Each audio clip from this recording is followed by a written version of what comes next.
Continuing with our subject of getting out of the language center of the brain momentarily, we're going to talk about that part of us which is directly connected to the linguistic mind, the tongue.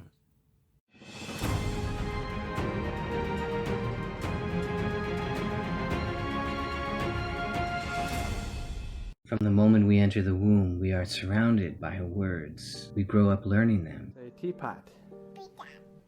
One study suggests that in the course of a day, an average person has approximately 27 conversations. In a year, that's 9,612 conversations. In 20 years, that's 192,240 conversations. Through all of this, the corner of the brain that deals with language makes use of the tongue, a connection so strong that even while we think thoughts, there are micro movements that take place in the tongue, even though we don't speak out loud. All of this creates, if you will, a kind of Gordian knot of neural connections between the tongue and the left frontal lobe of the brain. The brilliance of yoga can be seen in the 80-20 rule, that 80% of the neural pathways travel from the body back to the brain, while only 20% travel from the brain to the body.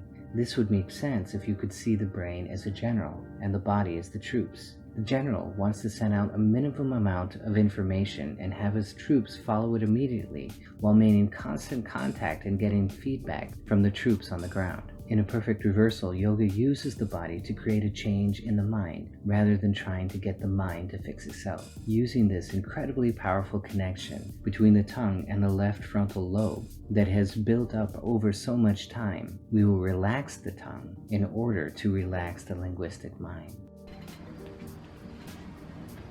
This technique is elegantly simple and amazingly effective.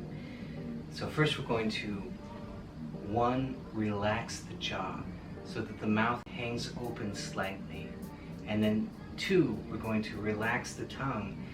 And as it relaxes, it's going to kind of slip back in the mouth just ever so slightly.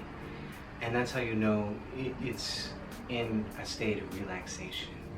And that is going to drive the linguistic mind to become silent, to quiet down considerably.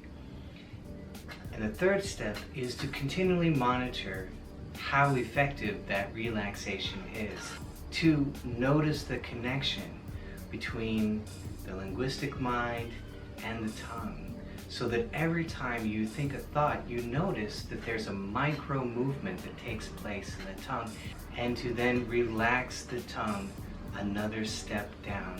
So we just notch it down, notch it down, notch it down. And that is the technique. So that was 1, relax the jaw, 2, relax the tongue, and 3, become aware of the relationship between the linguistic brain and the tongue in order to relax and relax and relax the linguistic mind into silence. Using that powerful Gordian knot of nerves, we use the tongue to relax the mind, which in turn helps to relax the tongue, creating a continuous feedback loop, a cycle, an infinite hallway of mirrors. This technique is a process that deepens with practice, and while we may not instantly win our way into a perfectly deep state, and our thoughts may run after us, we can still do a ton to help ourselves. Well, it's still out maneuver.